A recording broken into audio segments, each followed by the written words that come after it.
आमे गतकाली ठारू बा दानिएल पुस्तकरू आरंभरू जे आमे शुणी आसुछु परमेश्वर जीवित अटंती, सदा प्रभु एकमात्र सत्य परमेश्वर अटंती। से अनंतकालीन पिता बा तांकर राज्य अनंतकालीन अटे। तांकर राज्य केबे सरे नाही। आउ से आश्चर्य कार्य करि पारंती। से लोक मान को ज्ञान दे पारंती।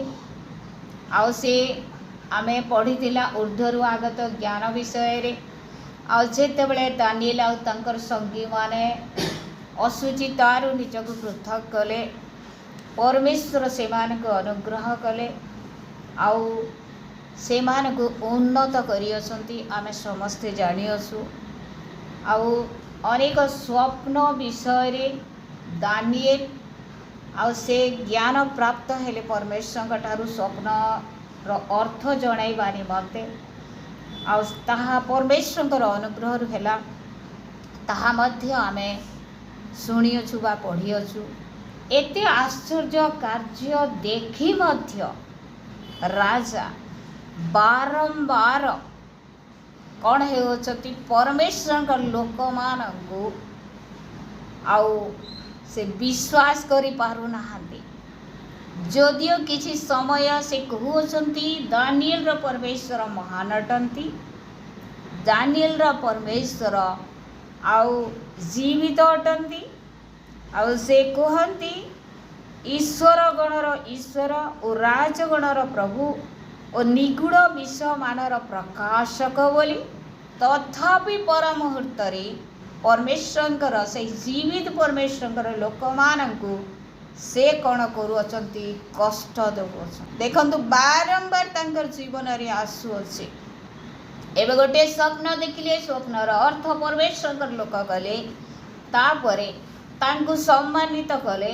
सेते बेले परमेश्वर को गौरव देले, तांकर निजर हृदय दे नाहांती, किंतु से कहिले कौन बोली कहिले दानिएल रा परमेश्वर महान अटंती।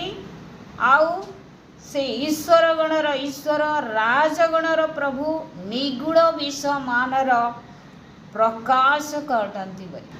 आउ आमे से गभीर विषय जणेबार परमेश्वर अटंती। आमे निगूढ़ विषय परमेश्वर जनाती। आमे ताहा जानिचु, ताहा राजा मध्य स्वीकार कले। किंतु मोर प्रिय माने पर मुहूर्त पुणी थे परमेश्वर लोकों को परीक्षा देवा निमंते पड़िला आउ राजा माध्यम। हालेलुया। आ माने देखो ए जगत रे आमे बास करूछु। ए जगत रे अनेक समय प्रभुंकर लोक मान को परीक्षा माध्यम रे जीवाक पड़े। अनेक समय कौन हुए, आमानकर पड़ोसी, आमानकर सांग, आमानकर बंधु कौन करती आमानकर परमेश्वर आश्चर्य कार्य आमान माध्यम रे देखी बा अनुभव करी तमर परमेश्वर जीवित आ वास्तव रे से महान अटंती बोली कही पारंती। किंतु निजर हृदय रे परमेश्वर को मोर प्रभु, मोर जीवित परमेश्वर, मोर उद्धार करता बोली स्वीकार करि पारे न थांती। सही प्रकार जगत रे आमे अछु। सही दिन जे प्रकार दानिएल, सद्रक, मेशक, अबेदनगो जो मानक मध्य रे थिले आमे मध्य तद्रूप अटु। Praise the lord. हालेलुया। ए जगह रे देखो राजा नबुकद 3 पर्वर प्रथम पद रे लिखा जाए, राजा नबुकदनेस्सर 60 हाथ उच्च और 6 हाथ प्रस्थ एक सुवर्णमय प्रतिमा निर्माण कला। बाबिल प्रदेशर दूरा नामक पदरे से ताहा स्थापन कला। कौन करियछि एक बहुत बड़ प्रतिमा को से निर्माण कला। देखंतु मोर प्रिय माने से मध्य जानी थिला मो जीवित, किंतु मो जो प्रतिमा को निर्माण करोछि से जीवित नुहे। राजा नबुकदनेस्सर से मध्य जानी थिला, किंतु से कौन चाहिला से मूर्ति माध्यम रे से गर्व अनुभव करिबो बा सम्मान पाइबा निमंते से इच्छा कला। से प्रतिमा माध्यम रे से निजे सम्मानित एक व्यक्ति बा समस्त ठारू उच्च रे ମୁଁ ମଧ୍ୟ ଜଣେ ଦେବତା ତୁଲ୍ୟ ସେ ଅନୁଭବ କରିବା ନିମନ୍ତେ ଏହି ସମସ୍ତ ବିଷୟ ସେ ବା ସେ ପ୍ରତିମାକୁ ସୁବର୍ଣ୍ଣମୟ ପ୍ରତିମାକୁ ସେ ନିର୍ମାଣ କଲା। ଅର୍ଥାତ୍ ସେ ନିଶ୍ଚୟ ଭାବିଥିବ ଗୋଟେ ପୃଥିବୀ ଇତିହାସରେ ମୁଁ କ'ଣ କରିବି, ମୋର ନାଁ ରହିଯିବ ଯେ ଏତେ ବଡ଼ 60 ହାତ ଉଚ୍ଚ ଓ 6 ହାତ ପ୍ରସ୍ଥ ଏକ ସୁବର୍ଣ୍ଣମୟ ପ୍ରତିମା ମୁଁ ନିର୍ମାଣ କରିଅଛି। ପ୍ରେଜ୍ ଦ ଲର୍ଡ। ଆଉ ଲୋକମାନେ ମୋତେ ପ୍ରଶଂସା କରିବେ, ମୋତେ ଗୌରବ ଦେବେ ବା ମୋତେ ସମ୍ମାନ ଦେବେ ବୋଲି ସେ ଚିନ୍ତା କରି ଏତେ ବଡ଼ ସ୍ୱର୍ଣ୍ଣମୟ ପ୍ରତିମାକୁ ସେ ନିର୍ମାଣ କଲା। ଆଉ କ'ଣ କହିଲା, ରାଜ୍ୟ ସାରା ସେ ଡିକ୍ଲାର କଲା କ'ଣ ବୋଲି, ଯେ ଲୋକମାନେ ଯେଉଁମାନଙ୍କୁ ସେଇ ମୂର୍ତ୍ତିର ପ୍ରତିଷ୍ଠା ନିମନ୍ତେ ସେ ନିମନ୍ତ୍ରଣ କଲା, ସେହି ଲୋକମାନଙ୍କ ମଧ୍ୟରେ ଆଉ ସାରା ପ୍ରଦେଶରେ କ'ଣ ହେଲା, ପ୍ରତ୍ୟେକ ଜ୍ଞାନୀ ବ୍ୟକ୍ତିମାନେ, ବିଚାରକର୍ତ୍ତାମାନେ, କ୍ଷିତିପାଳମାନେ, ଦେଶାଧ୍ୟକ୍ଷମାନେ, ରାଜପ୍ରତିନିଧିମାନେ, କୋଷାଧ୍ୟକ୍ଷ, ସମସ୍ତ ଉଚ୍ଚ ପଦାଧିକାରୀ ବ୍ୟକ୍ତିମାନେ, ପୁଣି ସାଧାରଣ ବ୍ୟକ୍ତିମାନେ ସମସ୍ତେ ସେ ମୂର୍ତ୍ତି ସମ୍ମୁଖରେ ଅର୍ଥାତ୍ ସେ ଦୁରା ନାମକ ପଦାରେ ସେମାନେ ଆସି ଠିଆ ହେବେ।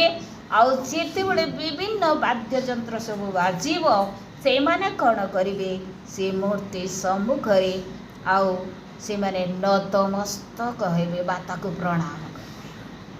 ପ୍ରେଜ୍ ଦ ଲର୍ଡ। ହାଲେଲୁୟା। ତାକୁ ପ୍ରଣାମ କରିବେ। ଏଇଟା ଗୋଟିଏ ଚୁକ୍ତି କଲେ ରାଜା, ଏଇଟା ହବ, ସମସ୍ତେ କରିବେ, କୌଣସି ବ୍ୟକ୍ତି ଆଉ ତହିଁରୁ ବାଦ ପଡ଼ିବେନି।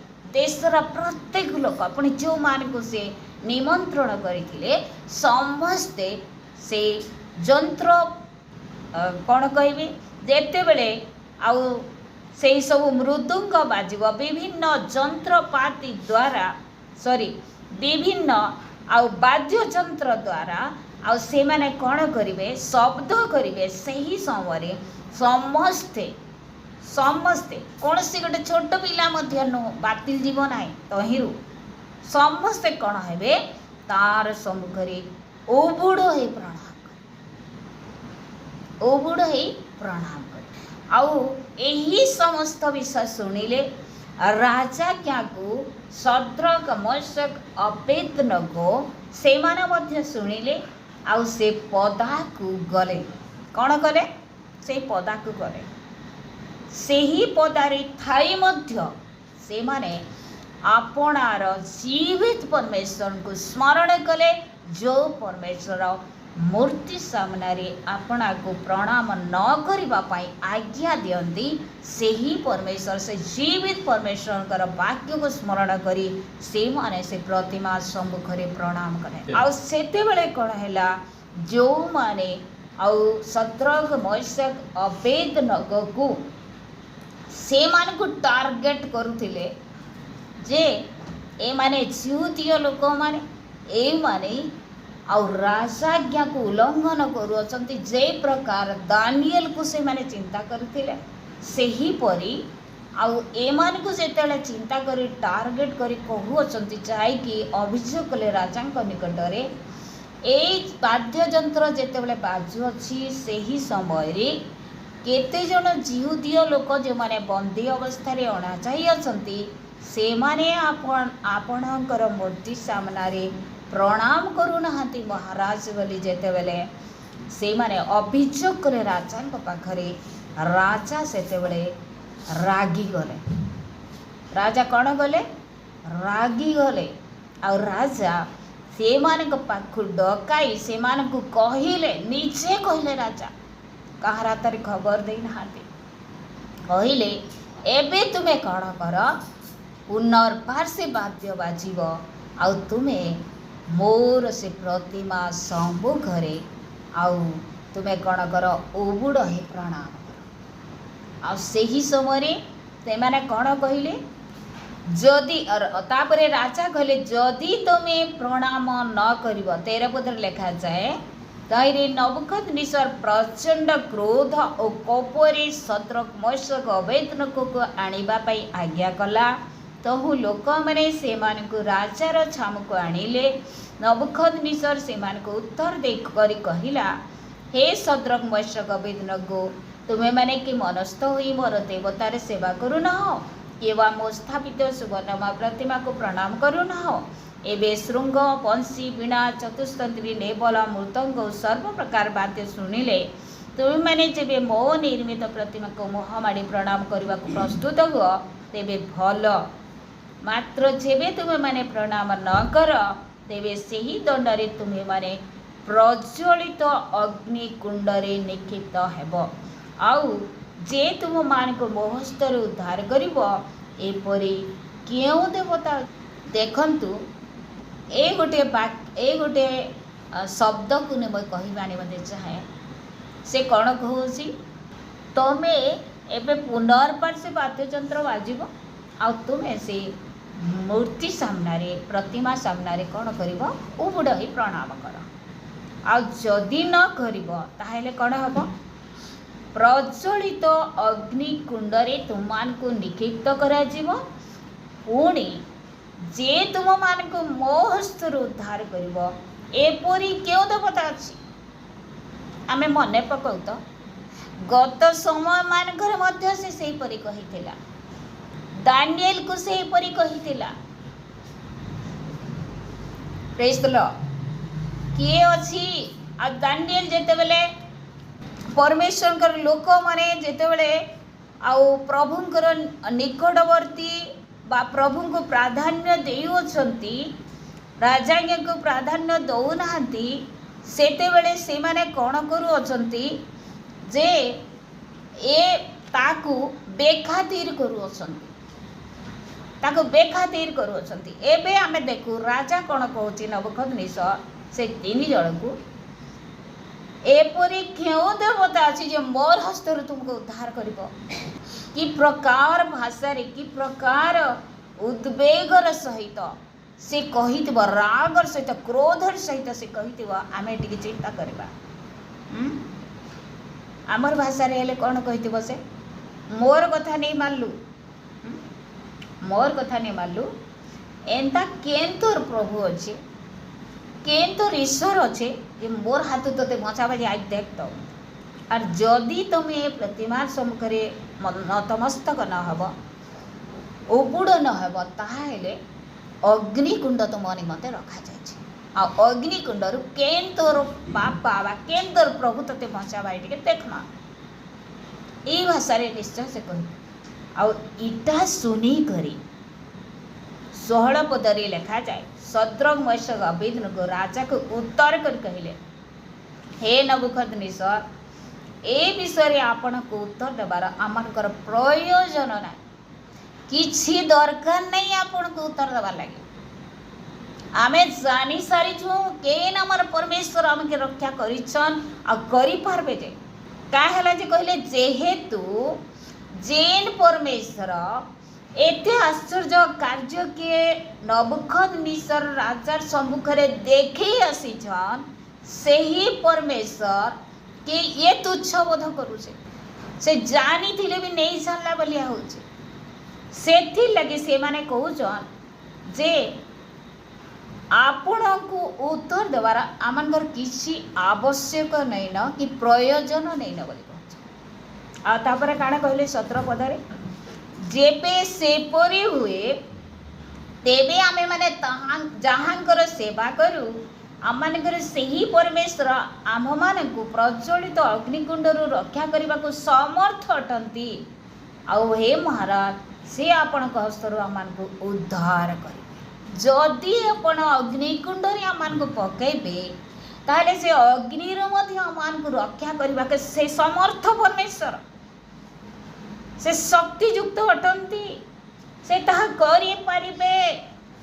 ପୁଣି ଆଉ ଗୋଟେ ବିରାଟ ଉତ୍ତର ତାଙ୍କଠାରୁ ଆଉ ମିଳୁଛି। ଯେ କ'ଣ କହିଲେ ସେମାନେ? ଆଉ ଗୋଟିଏ ସ୍ୱୀକାରୋକ୍ତି କହୁଛନ୍ତି, ତାହା ବହୁତ କମ୍ ଲୋକଙ୍କ ମଧ୍ୟରେ ଦେଖାଯାଏ ପରୀକ୍ଷା ସମୟରେ। ତାହା କ'ଣ 18 ପଦରେ ଲେଖାଯାଏ, ମାତ୍ର ଯେବେ ନ କରନ୍ତି ତେବେ ହେ ମହାରାଜ, ଆମ୍ଭେମାନେ ଯେ ଆପଣଙ୍କ ଦେବତାଗଣର ସେବା କରିବୁ ନାହିଁ, केवल आपण स्थापित सुवर्ण प्रतिमा को प्रणाम करिबो नाही एहा आपण ज्ञात हेयंतु।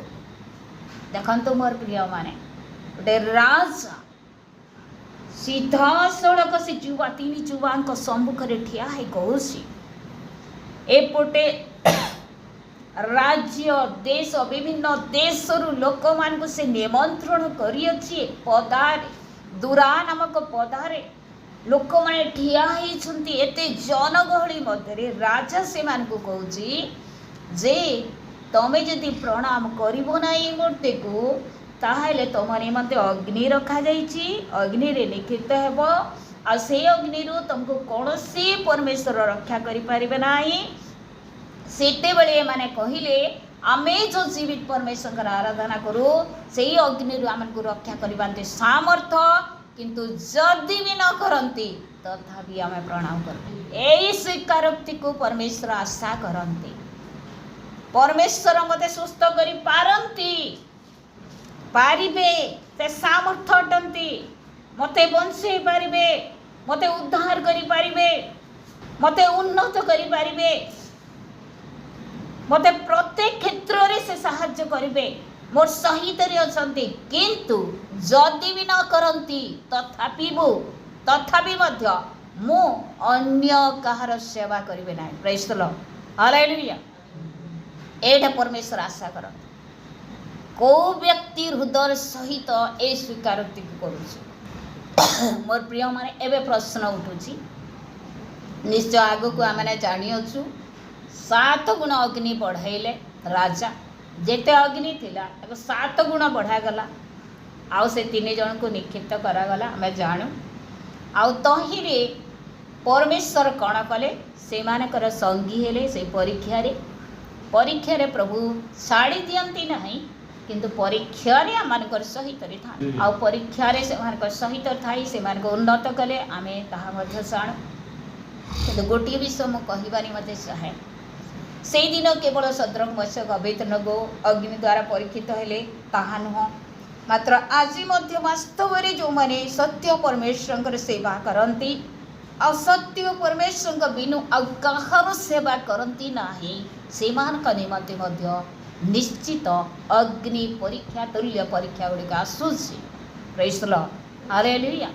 अनेक आमानकर पूर्वरु जो माने अभिषिक्त व्यक्ति माने गले से माने मध्य से परीक्षा माध्यम रे जाइछंती कहा को परमेश्वर बंचेले कहा को परमेश्वर तद मध्य देई आउ से मान को गमन कराइले बा से मध्य से माने परमेश्वर को छाड़ी ना परमेश्वर से परीक्षा से कष्ट मध्य थिले कष्ट से माने करे उणा मध्य हेई ना होय तो दानिएल को होय तो सद्रक मेशक अबेदनगो को परमेश्वर उद्धार कले और राजा मध्य से दिन जानिला किंतु राजा ग्रहण कला।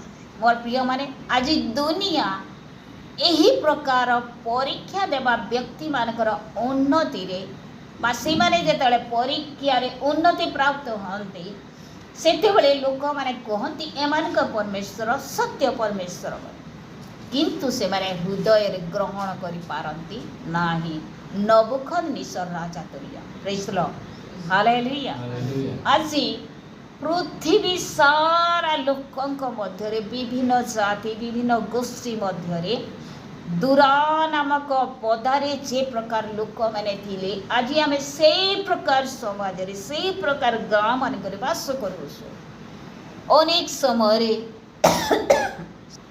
समय प्रभुंकर लोक मान निमंते छोट बड़ परीक्षा मध्य दे आग को बढ़ेवा हुए आ सही समय जना पड़े परमेश्वर जानती जे किए मते कौन करुची प्राधान्य स्थान देयसी बा किए मते मुख्य स्थान देयसी किए मते सत्यर सहित आराधना करुची केते बेला जना पड़े परीक्षा देला परे जना पड़े। Pressure hallelujah.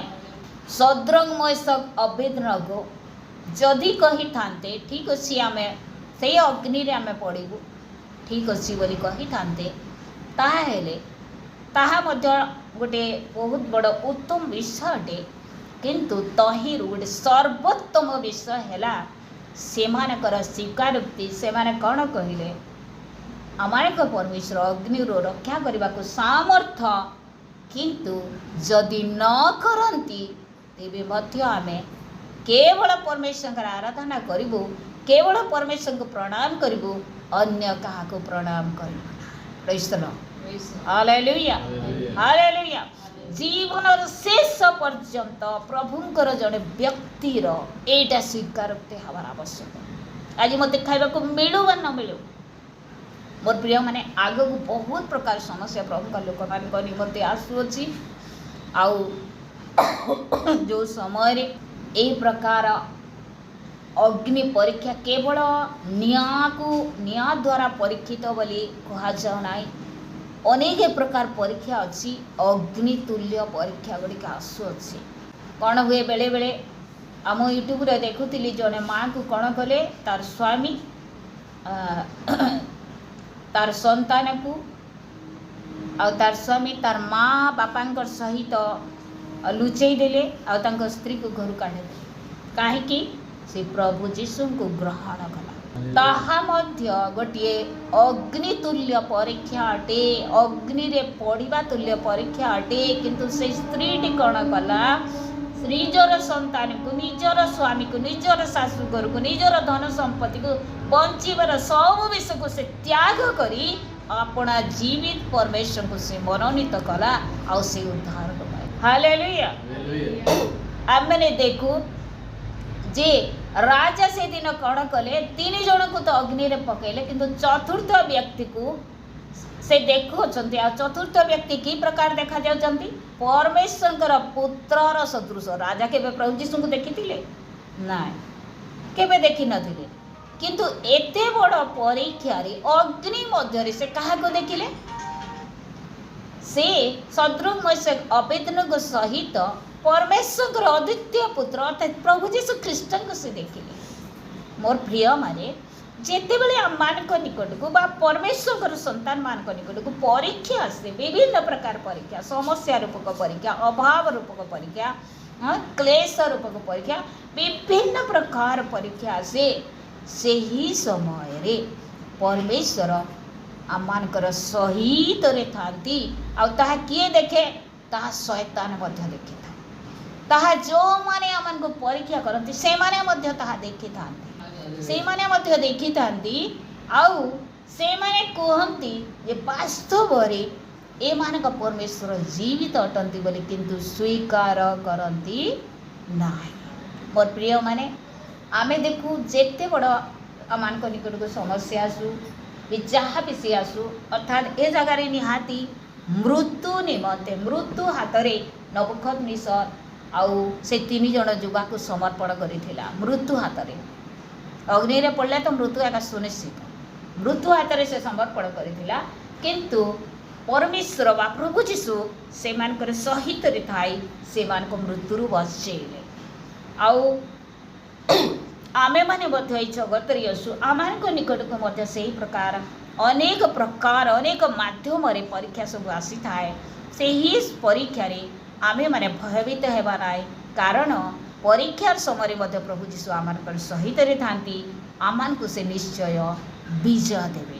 ଆଉ ଯଦି ଆମମାନଙ୍କୁ ସେହି ଅଗ୍ନିରୁ ବିଜୟ ନ ମିଳେ, ଯଦି ଆମମାନଙ୍କୁ ସେହି ସମସ୍ୟାରୁ ମୁକ୍ତି ନ ମିଳେ, ତାହେଲେ ଆମେ ମନେ ରଖିବା ଆମେ ପରମେଶ୍ୱରଙ୍କ ବା ଉଦ୍ଧାରକର୍ତ୍ତାଙ୍କୁ ପାଇ ଆମେ ଉଦ୍ଧାରକର୍ତ୍ତାଙ୍କ ନିକଟକୁ ଯାଉ, ଆମେ ତାଙ୍କର ଗୃହକୁ ଯାଉଅଛୁ, ଆମେ ସେ ଚିରନ୍ତନ ବାସସ୍ଥାନକୁ ଯାଉଅଛୁ ମୃତ୍ୟୁ ମାଧ୍ୟମରେ। ସେଇଥିପାଇଁ ଆମେ ଭାଙ୍ଗି ନ ପଡ଼ିବା, ଯେତେ ବଡ଼ ସମସ୍ୟା ଆସୁନା କାହିଁକି, ପ୍ରଭୁ ଆମମାନଙ୍କର ସହିତରେ ଅଛନ୍ତି। ଆଉ ବିଶ୍ୱାସରେ ଆମେ ସ୍ଥିର ରହୁ, ଆଉ ପରିତ୍ରାଣକୁ ଆମେ ଜୀବନ ଶେଷ ପର୍ଯ୍ୟନ୍ତ ଧରି ରଖୁ। ଆମମାନେ ପରୀକ୍ଷା ଦେଇ ମଧ୍ୟ ଗତି କଲା ସମୟରେ ମଧ୍ୟ ନିରାଶ ହତାଶ ନ ହଉ। ପ୍ରଭୁ ଆମମାନଙ୍କର ସହିତରେ ଅଛନ୍ତି, ସେ ଆମମାନଙ୍କୁ ନିଶ୍ଚୟ ଉନ୍ନତ କରିବେ। ଏ ପ୍ରଭୁ ଏ ବାକ୍ୟ ଦ୍ୱାରା ଆମ ସମସ୍ତଙ୍କୁ ଆଶୀର୍ବାଦ ଏବଂ ଅନୁଗ୍ରହ ପ୍ରଦାନ